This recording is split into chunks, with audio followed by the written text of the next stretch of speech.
All right, folks, welcome in to Pickaxe and Roll, brought to you by our good friends over at Superbook Sports. I'm your host, Ryan Blackburn at NBA Blackburn on Twitter, part of the Mile High Sports Podcast Network. And it's time to talk. It's time to have an honest conversation, I think, about what's going on with this Nuggets team.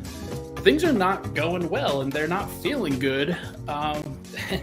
They were feeling great just on Sunday, where we were very positive about Peyton Watson's breakout and the way that Denver kind of evolved over the course of this season. And there's a lot, I think, to be very frustrated about going forward. But hopefully this is just a one-time thing. Hopefully this is just a thing that Nuggets fans don't really have to worry about too terribly much. But look, anytime you lose to the Houston Rockets, you got to ask yourself some questions. The Rockets are now 20-60 on the season. This is following up a loss that the Nuggets had against the San Antonio Spurs earlier last month. Where the Spurs are they have a million losses and very few wins. This is something that I think is going to be very frustrating for Nuggets fans to have to think about. And it's also something that they probably shouldn't overthink, but it has been a very difficult month of the season to cover this Nuggets team and figure out exactly what they're supposed to be, what they're trying to accomplish. And as the title says, this is a head scratcher. This is an uninspired team. This is a group that clearly did not have any motivations last night, clearly did not have any desire to clinch the 1 seed, which that seems like something that you should want to have happen. But against the Houston Rockets, I guess it's not a big deal. But Denver's got another 3 games to get it done. I'm not worried that the 1 seed isn't going to happen, but I think Nuggets fans should at least be concerned that this is where their heads are at right now, that they aren't in the right place from a mentality standpoint to try to kill the team in front of them.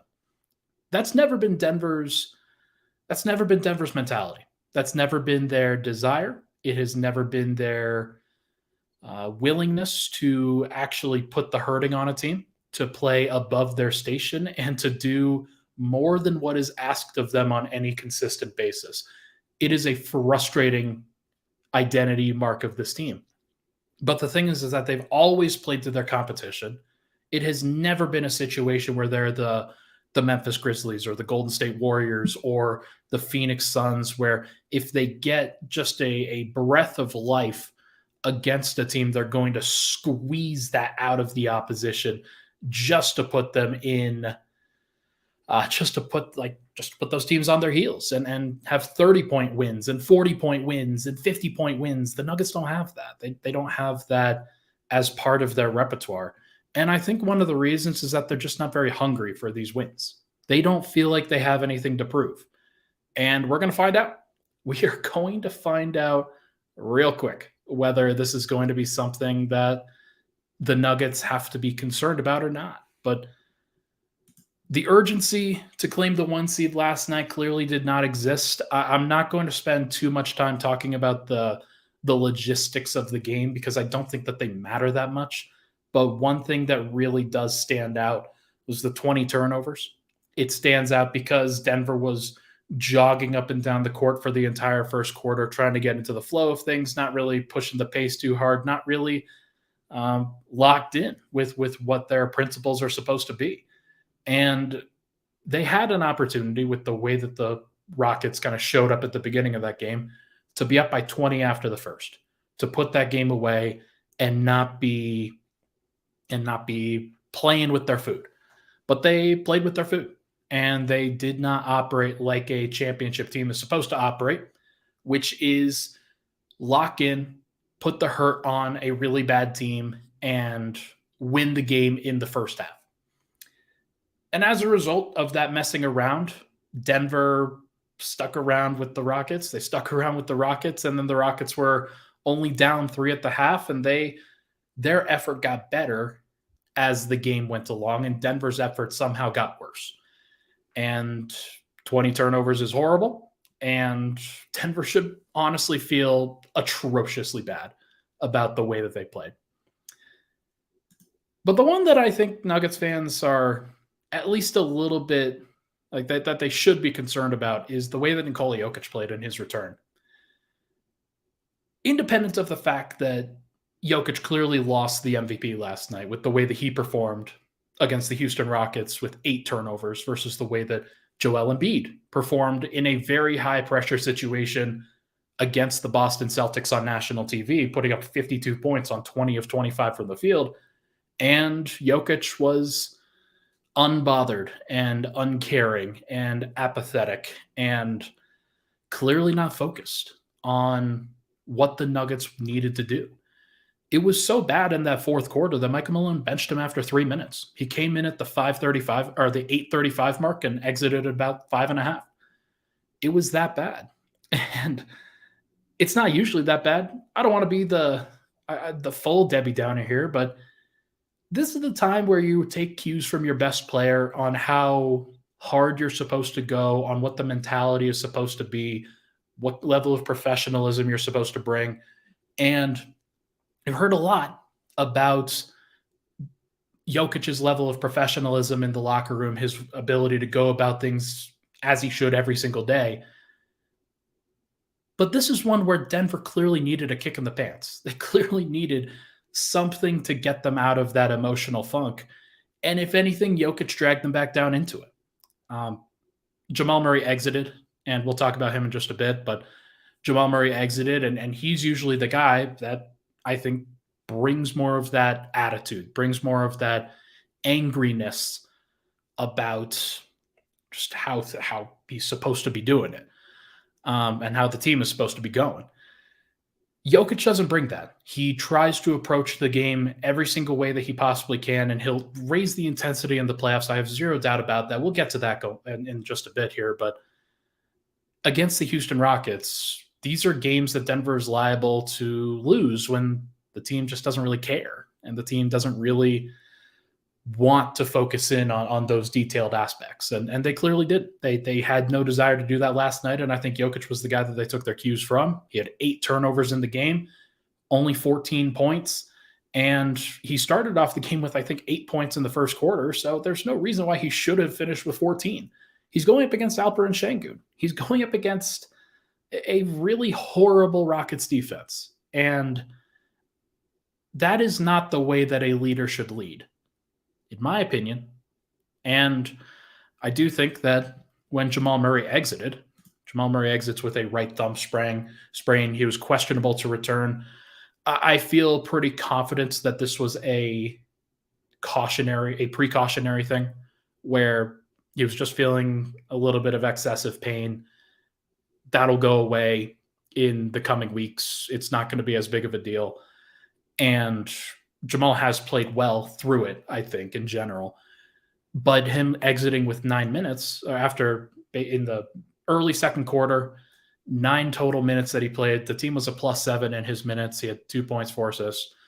And after that, it just felt like everything kind of spiraled. Like they didn't have the accelerator down. And when they absolutely should. And it's not like Jamal's going to be the only guy who kicks them in the butt and like tries to get them going in the same direction. Jamal's also liable to have some bad spells and have some apathetic moments, especially on the defensive end. But he's also the guy who usually is like, what the hell is going on? Why are we doing this? And let's turn it around. And that wasn't present on the bench or out on the floor last night. And we're just having to deal with it, having to see what this team is going through.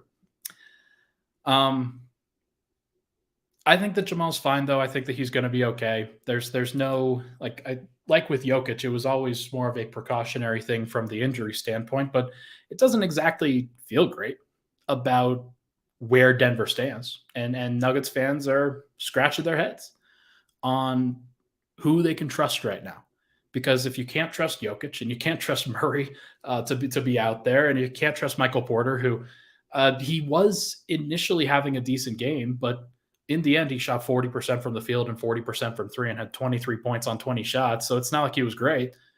He was probably their best defender last night in the starting lineup, which says a lot about the fact that KCP, Aaron Gordon, Nikola Jokic, and Jamal Murray although Murray doesn't really count because he played 9 minutes. It's not an encouraging thing when Michael Porter Jr. is your best defender. Like, I don't know who needs to hear that, whether it's Aaron Gordon or KCP or Jamal Murray or Nikola Jokic or whoever, but it is not an encouraging thing when the best defender is the guy that you had the most questions about. Like, this shouldn't be this difficult, and yet it is. It constantly is. I think that Michael Porter's been pretty good over the course of these past few games, or these past few weeks, especially on the defensive end, but it's not a high bar to clear to get over what the rest of the team has done, which is really sad.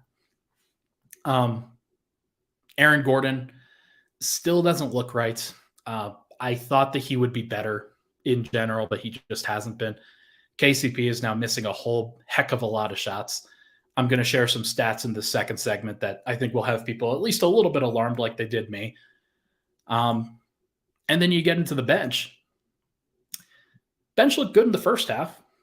I thought that Peyton Watson especially was making some crazy plays and having a lot of fun driving the ball up and down, dribble driving in transition and in the half court, making some impressive plays and passes and scoring plays. And Peyton Watson was very good and did a lot of good things. Unfortunately, he was pretty much the only one. There were actually not the only one. There were 3 players last night that had a positive plus-minus. Jamal Murray at +7, Jeff Green at +5. I thought he had some good plays despite the fact that he was out there for part of the collapse too. And then Christian Braun, who was +1 in his 23 minutes, which means that the Nuggets were, count them, -22 in the 25 minutes that Christian Braun did not play. That basically reflects KCP's time, by the way. KCP's not been good enough. And Christian Braun has been a better player than him for the past month or so. Like, that's definitely a thing. That's not great.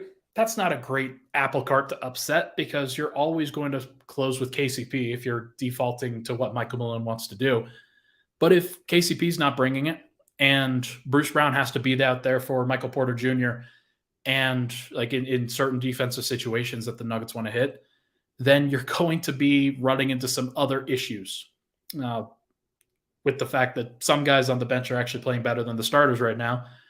And it's actually not close. Like, Jokic was one of the worst players on the floor last night. And that's a really horrible, discouraging thing for Nuggets fans against the Houston Rockets. But the bench, I thought, looked mostly fine.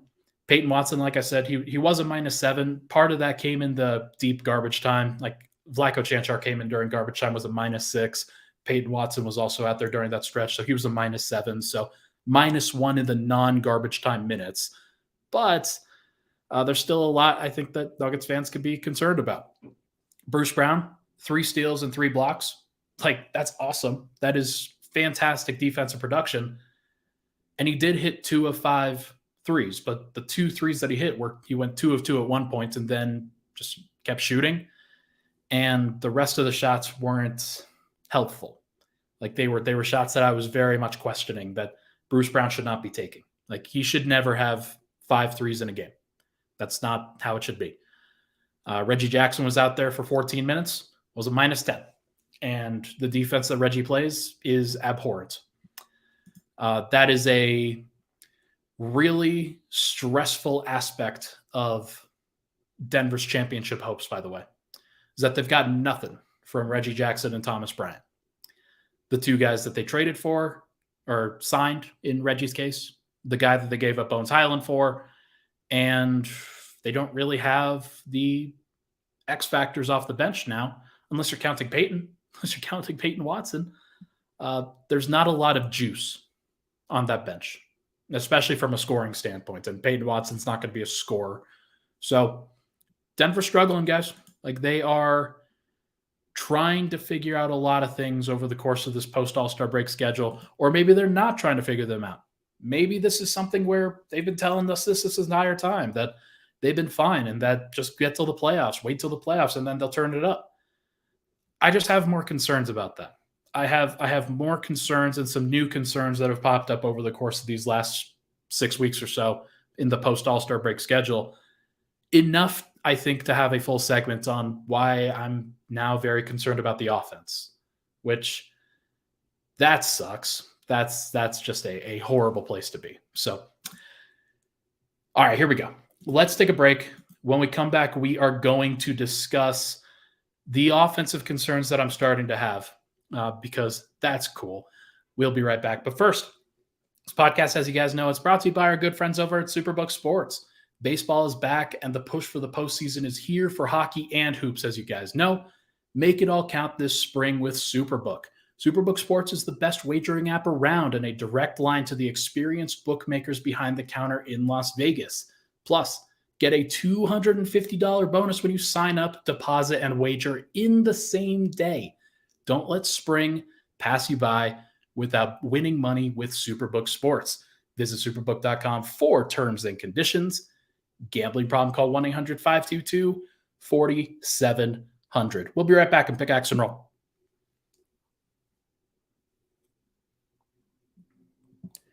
All right, we're back. Pickaxe and Roll. Ryan Blackburn here. Thank you so much, everybody, for tuning in.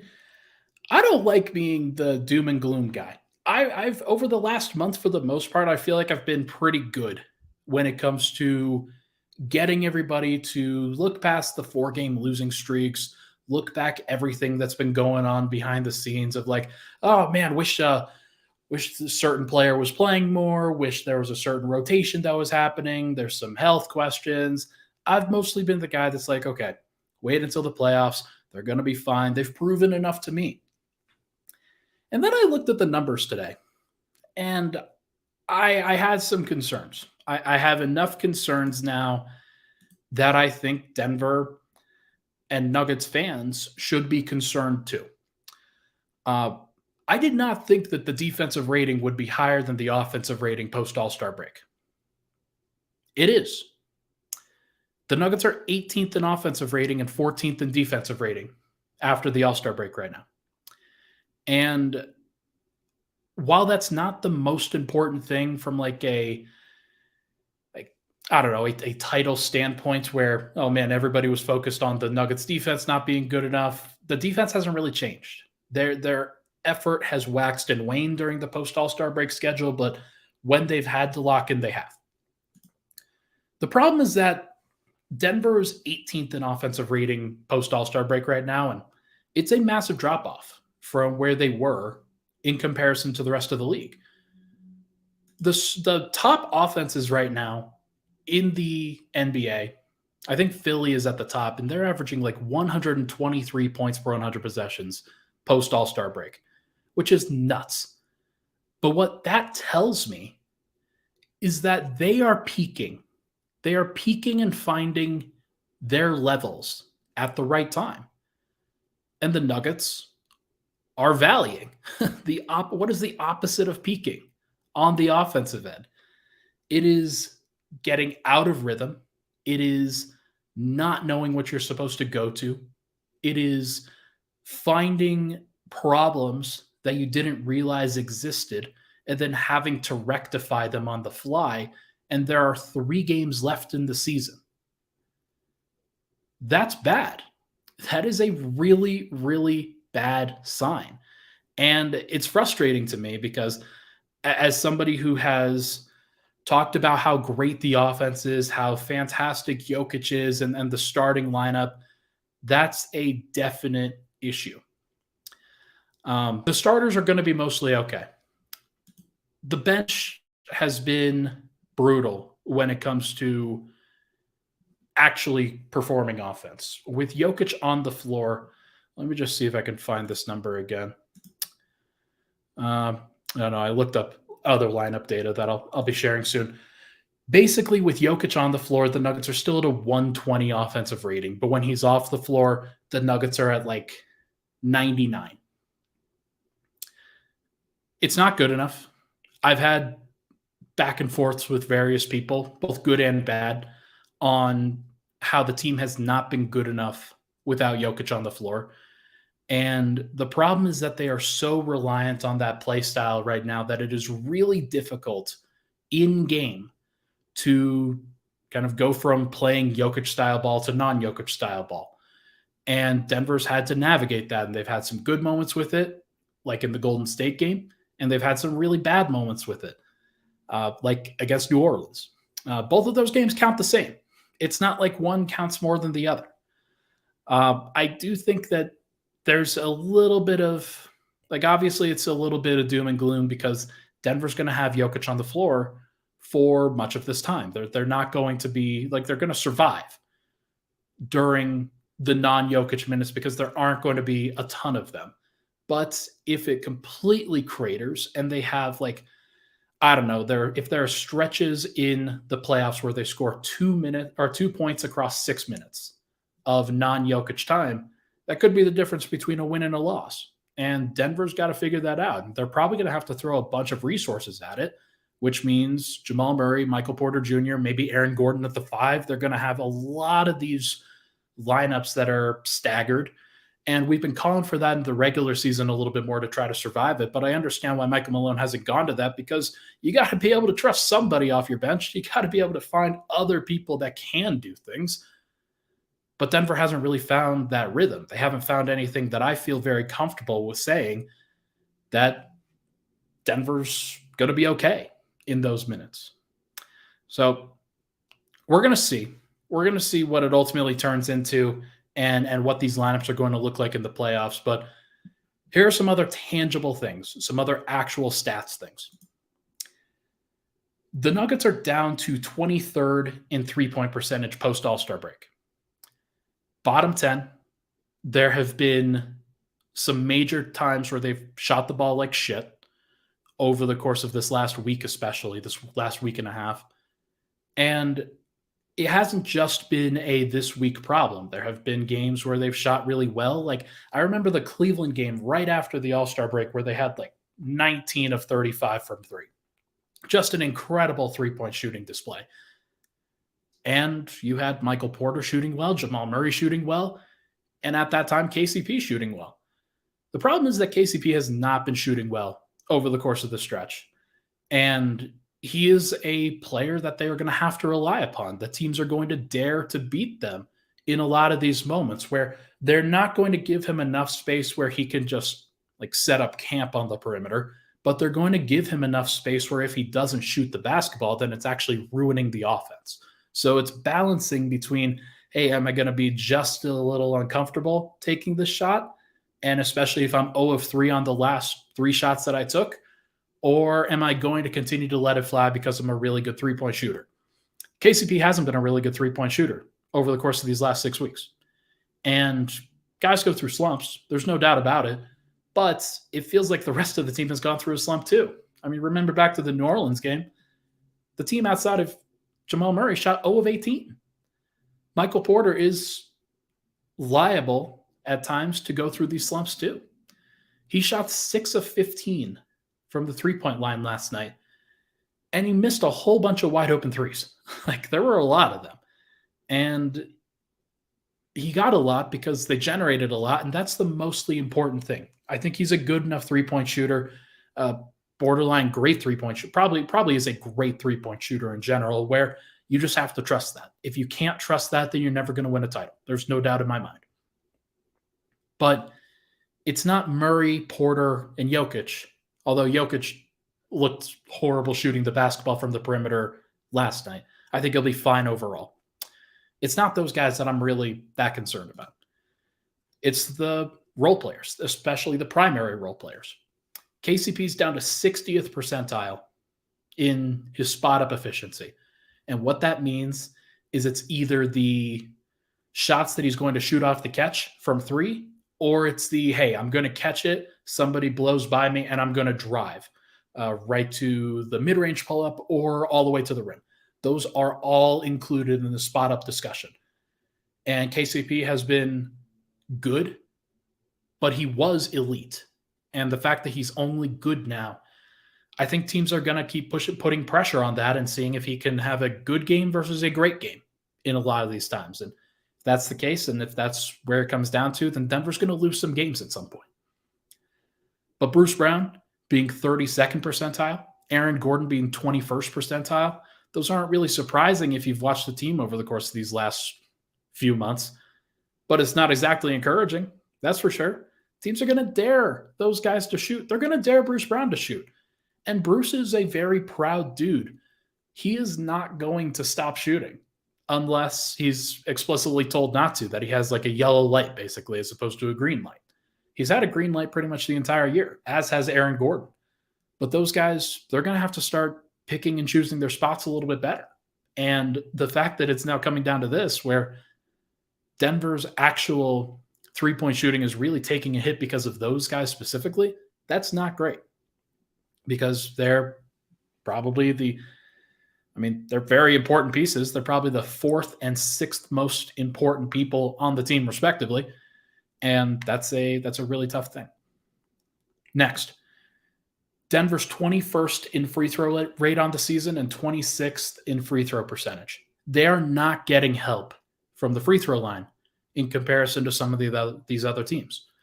People want to complain and say that the Nuggets don't get a great whistle. That might be true. There might be some truth to that, but the most important thing is that Jamal Murray has not been driving all the way to the rim and not been looking to get fouls. He has been stopping for the mid-range pull-up. He's been going to turnarounds. He's been going to pump fakes and up and unders again.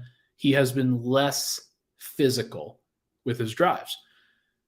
And Jokic is, by his nature, a more finesse shooter from like the paint, as opposed to a lot of the guys that are throwing their arms through another guy's arms in order to dislodge the basketball on purpose and get a foul. Like that's what Embiid and Giannis do. And they are great at getting those calls, and they will drive headfirst into a lot of these guys on purpose in order to get those calls. And sometimes Jokic will do that too, and he can do that a little bit more frequently in the playoffs. But Aaron Gordon, he'll get to the free throw line. There's no issue with that. But as we've talked about, the problem is making them for Aaron. And he has not been making them at a requisite rate for a championship team. Bruce Brown, same thing. He's like in the low 70s. That's not good enough. KCP, low volume guy from a free throw percentage. From a free throw rate perspective. Christian Brown, low free throw percentage, just in general. He's basically like Aaron Gordon. And that's probably the biggest weakness in Christian Brown's game right now, is he just has not been good enough from the free throw line.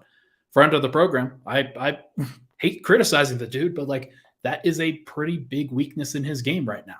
And if he goes 1 of 6 in a key game 5, then Nuggets fans are going to come after him. There's no doubt about that.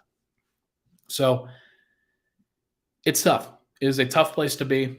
And Denver's overall level of shooting has not been good enough for the team. Jeff is also liable to have some misses. Anybody that comes off the bench as a big man, whether it's Zeke Naji or Thomas Bryant or anybody like that, they are liable to have some misses too. Denver doesn't have guys like, they have good free throw shooters. Murray's good, Jokic is good, Porter is good, KCP is good. They don't have great free throw shooters from the perspective of going to get to the line a bunch, going to make a bunch, because those are free points. And Denver doesn't have any guys that get free points. That's going to be a big issue. And now, post-All-Star break, the Nuggets are bottom 10 in defensive rebounding rate. Some of this is a focus issue. Some of this is an effort issue. I don't think that this is entirely going to be like a massive problem when it comes to the playoffs, but it's something that I wanted to throw on here on purpose, just because when Jokic is on, Denver's been pretty good from a defensive rebounding perspective. When he is not on the court and Denver's going to these other lineups that either have a bench center like a Thomas Bryant or Zeke Naji, or they're now sliding Jeff Green to the 5, Aaron Gordon to the 5, lineups like that, they're going so small now, trying to get the offense to be better, that the defensive rebounding has cratered. And that 67% mark that I mentioned is horrible. And the Nuggets should feel bad that they are so bad on the defensive glass. That is going to be a margin thing, where if Denver can't clear the defensive glass in key playoff games, they are going to lose at least one. And if they have a game where they lose because of the defensive glass, have 2 games where they lose because the other stars are just going off, and then they have one game that they lose because their shooting doesn't go down, then what are we doing here? Like, that's 4. You're out. You're out right there. Denver has enough weaknesses now. Things that have cropped up, especially during this last 6-week period, that I am at least a little bit concerned. I did not think I would be this concerned. I did not think that I would be the voice of doom and gloom here, but there have been enough instances of Denver not focusing, of Denver not executing, of Denver not bringing effort, of key guys in key moments missing big shots, of the team not being able to lock in on the defensive end, and of the offense cratering when Jokic goes off the floor, that if you are not concerned, or at least don't have a reason to be concerned, then you are in the wrong. And this is coming from one of the most positive people over the course of these last 6 weeks or so. Matt Moore was like I was talking to him at the game on Sunday, and he's like, "You really are very positive about this team." I said, "Yeah, I don't have any reason to be that negative." And then you look at the numbers. As a number guy, I tend to fall back on those responses. Denver is basically 6th or 7th in net rating, 7th in SRS, Pythagorean win differential, point differential, all of those categories where you're supposed to be top 3, top 5 in order to actually win a title. Denver is not in those groups. And the fact that they are not in those groups, you have to have a perfectly valid reason to believe in them if you are going to say that they can win the title. And I do have a reason. It's Nikola Jokić, and it's Jamal Murray, and it's Michael Porter Jr. It's these really talented players that when they are playing at the level that we know that they can play, then nobody can match up with them in the entire league. I firmly believe that. We're going to talk about why. We're going to talk about good, positive stuff, at least maybe, on the other side. But first, let's get to another read here. Hey, guys. In case you haven't already heard, Colorado sports radio legend Sandy Clough is back on the Denver airwaves right here at Mile High Sports. Catch Sandy Clough along with Sean Drotar weekdays from 2 to 4 p.m. on Mile High Sports Radio. Listen live on the MHS mobile app, 98.1 FM, 107.5 HD3, and stream the video version of the show on milehighsports.com, as well as the company Twitter. Plus, each episode of Sandy and Sean is available for you to listen on demand in podcast form. Just make sure to search Sandy and Sean wherever you get your podcasts. We'll be right back on Pickaxe and Roll.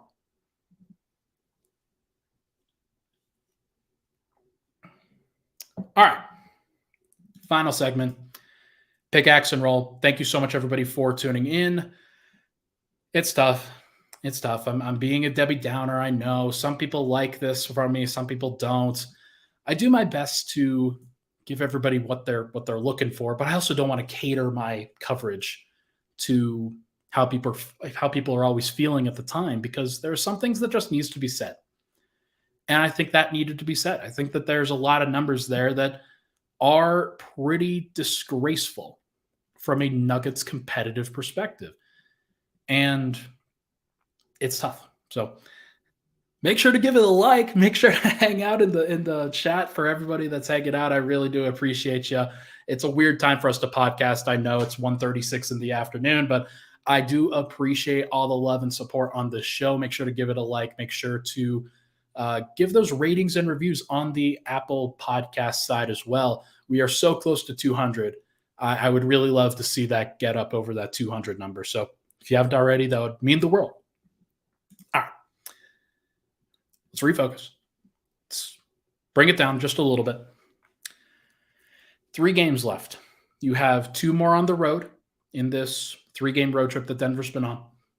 You have at Phoenix on Thursday night. How Denver plays that game, how they approach that game. If Jamal Murray plays, if Nikola Jokic plays, I have no idea. We will wait and see what the actual report looks like from an injury perspective. And it wouldn't surprise me if Denver just sat everybody. It would also be a big deal if, like tonight, where New Orleans and Memphis are playing on the second night of a back-to-back, if New Orleans wins tonight and Memphis loses that game, then Denver's the 1 seed by default. On weekends with Swipa on Sunday, I actually predicted that Denver would clinch the 1 seed during that game, or they would actually clinch the 1 seed in that situation because that'd just be funny. It would just be very Nuggets for them to clinch the 1 seed after losing to the Houston Rockets, the 20-60 Houston Rockets by 20 points, that they clinched the 1 seed without their own doing in this ugly, disgusting Western Conference that has really cropped up over this year. But look, it's going to be okay. It's going to be fine. 3 games left at Phoenix, at Utah, then home against Sacramento on a back-to-back. We will see how Denver approaches it. Their approach will change based off of what Memphis does tonight. If Memphis does clinch, or if Memphis does lose and then Denver clinches the 1 seed, it wouldn't surprise me if Denver just shut it down. They're like, yeah, we don't feel great, but it is what it is. We're going to shut it down. That would suck, by the way. That would be a really bad note to end on for the starters if they lost to the Houston Rockets going to the playoffs as a 1 seed. But look, we're going to see. We're going to see what they ultimately do. Let's get more positive.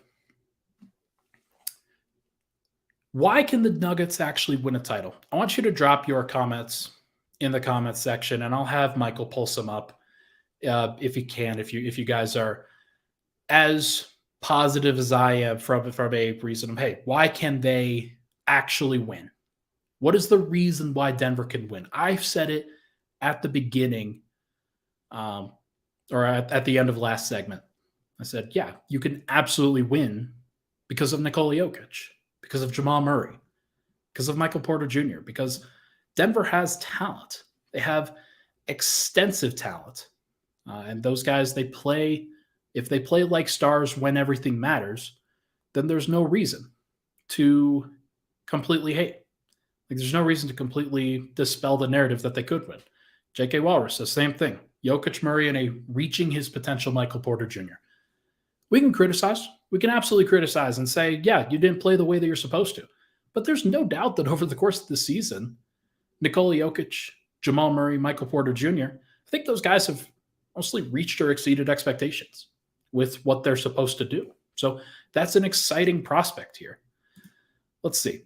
Cedric says they have a young but competitive and strong core. Absolutely. You know what they say about young no, not what they say, but what I say about young cores is that they're absolutely surprising. They can surprise you.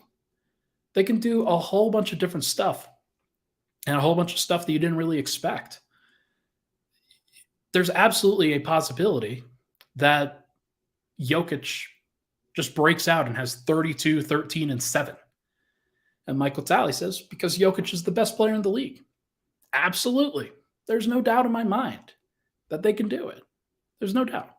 And there's no doubt that Jokić can be the best player in the West. And then once you get to the NBA Finals, it just doesn't matter who you face. Like, you're already stamped. You're already in position where you could do it. You just have to win 4 games. And Denver can do that with Jokić there. Says, y'all are panicking for no reason. Team is just trying to stay healthy. Maybe so. Maybe so. Maybe they're not giving a whole bunch of effort on these loose balls and focusing up, and because they're stamped, because they don't have to care about the Houston Rockets, because they don't have to focus on those individual matchups. Now, I will push back on that and say the one seed isn't clinched yet. I think it would be nice if they could clinch it with a win. You had a really easy opportunity to do it against the Houston Rockets, like a team that sucks. But that's not maybe how the Nuggets roll. And that could just be pretty reasonable. But yeah, if Denver is just trying to stay healthy, they played Jamal Murray for 9 minutes. Jokić is jogging. He is not running. Like, it's understandable. Who else? What else do we have? Dr. Van Nostrand, Nuggets are the best team in the West. When they all come together and play hard, they're a very tough team to beat. I agree. I agree that when Denver is focusing in on the details, and they are not just letting those details run amok like they did last night, they're a crazy good team. Their ceiling is so high. When you know that the team is going to be locked in on the offensive and defensive ends like they have been in some of these home games that they played, then absolutely. It's hard to stand against them. It's hard to say that they can't do it. They've had some bad moments on the road, and they're 19-20 on the road, which sucks. The great thing about being the 1 seed is that they're never going to play more road games than they do home games. That's cool. Michael Talley says, I really think the Nuggets' struggles are more about not caring than anything else. This is how the NBA is now. Teams just don't care in the regular season. Luckily, in the new CBA, they did. That's frustrating. That's going to be a very interesting thing. We're going to see. We are going to see what this ultimate CBA does. I probably should have more of a CBA reaction pod. Like I said that I would do it last, I think, Friday or Sunday when it came out, whenever it was. But there's just so much to it that I don't even really feel comfortable like having major takeaways from it, because there's still some stuff that we just don't know, that unless I can actually read it, and there will be a time where we can actually read it. Unless you can actually read it and fully understand what's going on, then there's some stuff that I don't know with what the ramifications are going to be. But if you want some other good details, make sure to listen to I think it was Locked On Nuggets that Adam Maris did. He had some really good details that both affect the Nuggets and don't affect the Nuggets in there.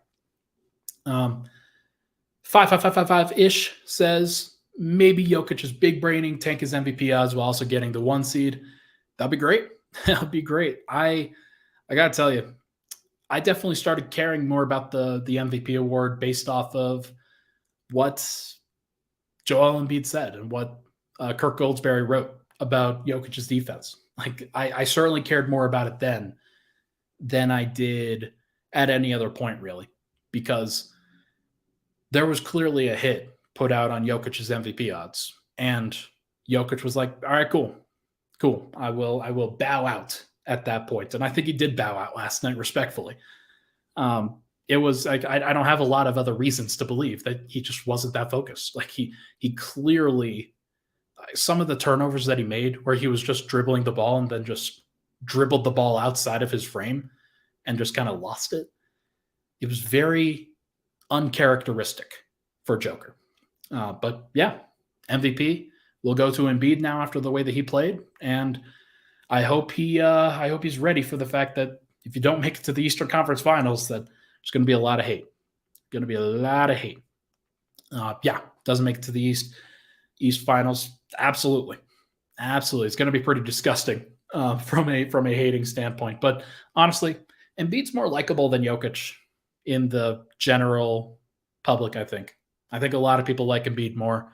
They like his personality. They like his WWE nature, where he's very out there and talking shit. People mostly like that. I don't think that they like the throwing Jokic under the bus in some of his takes. I think that most people were like, what the hell is he doing? But it is what it is. So, look, let's get back to this.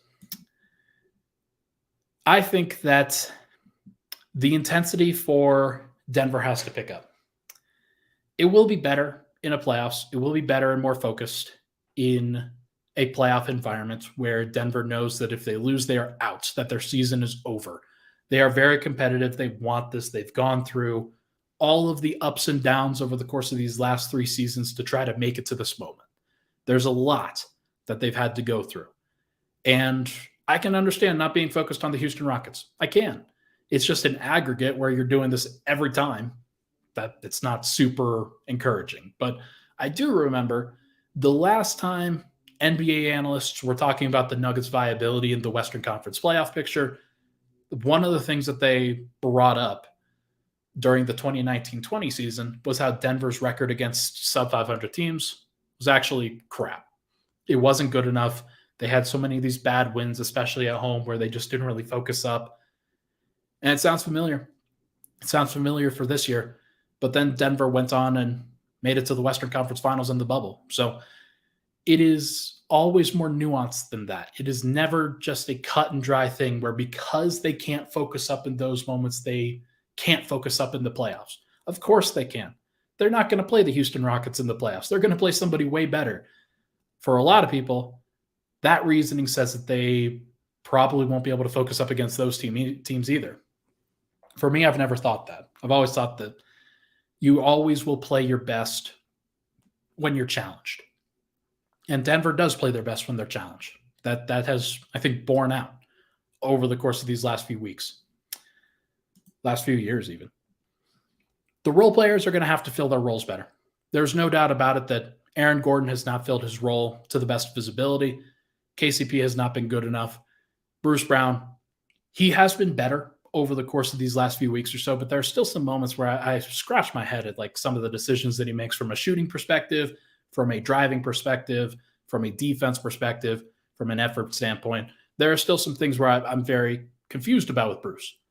But in general, Denver's been good, and their role players have been good. And they'll get back to that in the playoffs. I don't see any reason why they wouldn't. I think that they, like everybody else, are a little bit apathetic at this point. And there's a lot of pressure on them from a standpoint of, hey, Denver's main core guys aren't going to be the main defenders. You guys always have to do this. And that'll change in the playoffs a little bit because everybody's going to try to step up on the defensive end.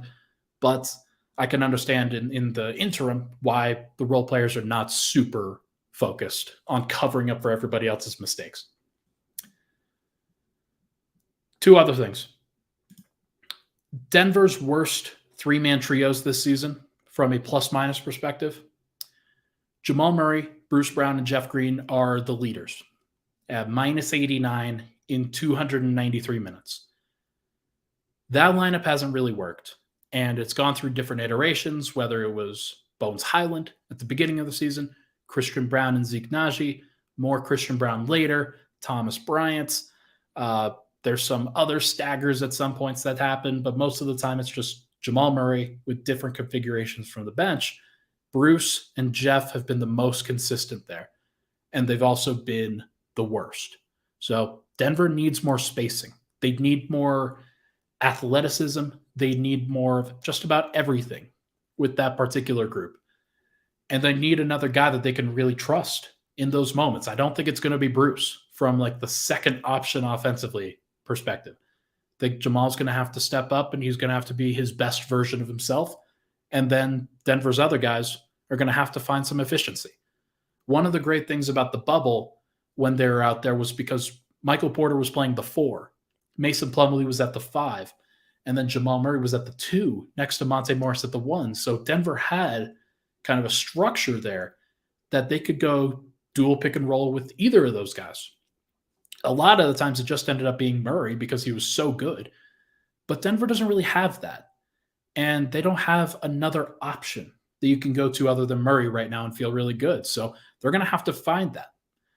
The other options, the other lineups, are Bruce Brown, Christian Brown, Zeke Naji, minus 86 and 187 minutes. And then Reggie Jackson, Bruce Brown, and Jeff Green at minus 77 in 122 minutes.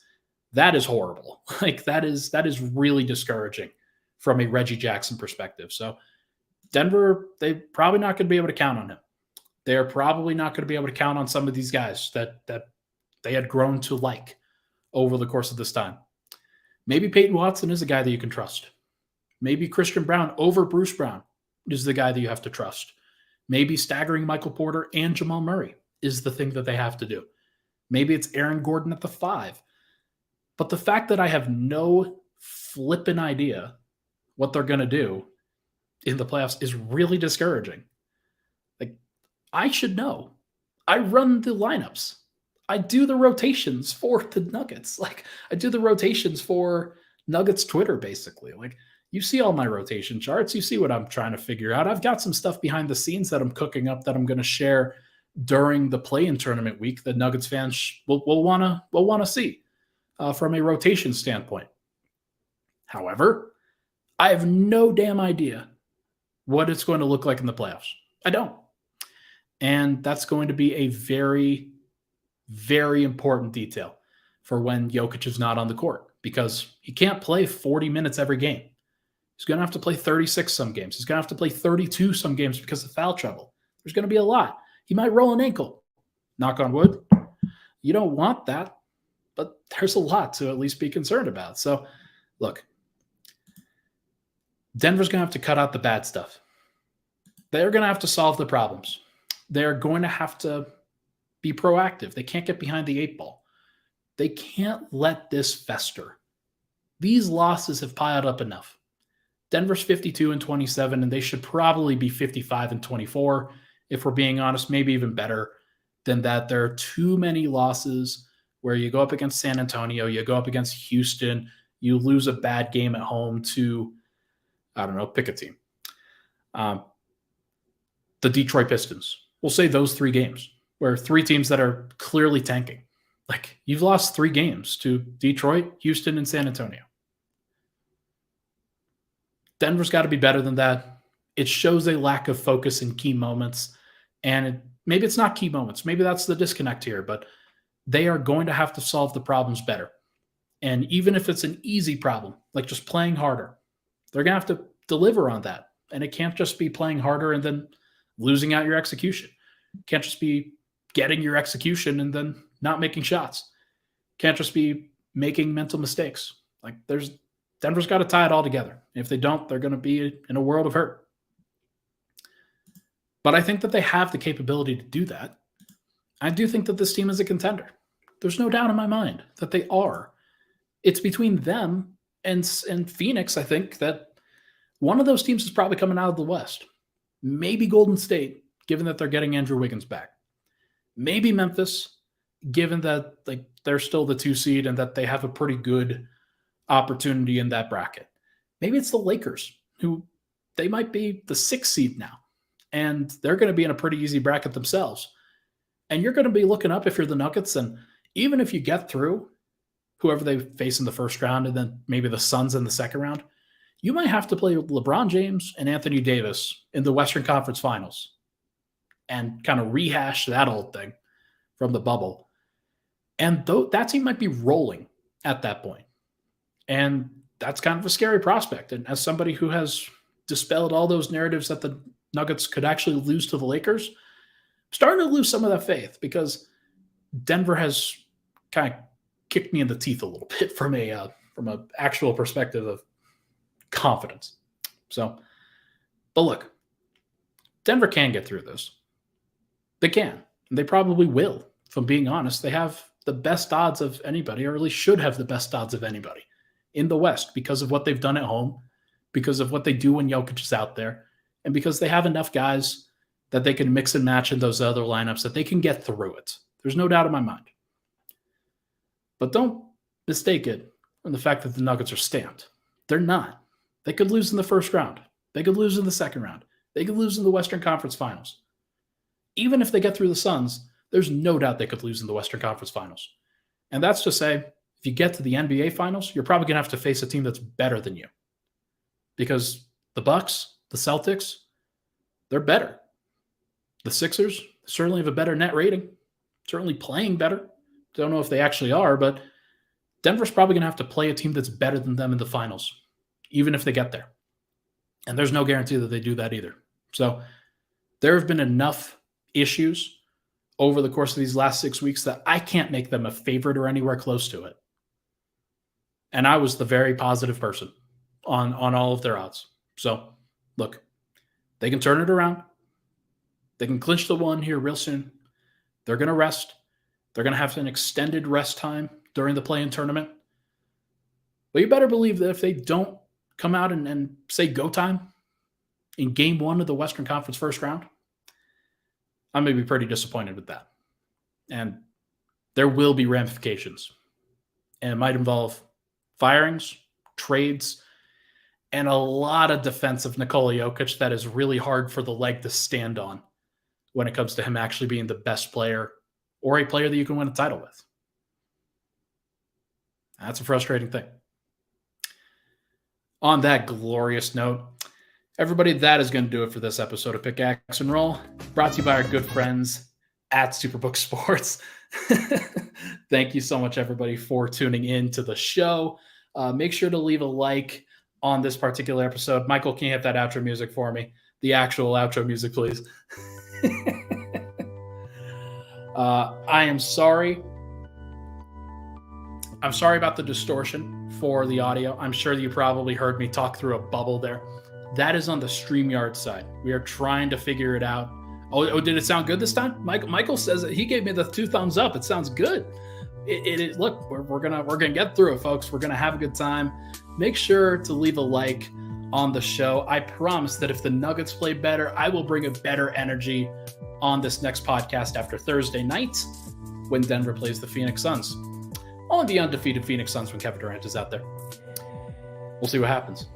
Thank you so much, everybody, for tuning in. Appreciate all the love and support. Leave a like. I'll talk to you guys Thursday night.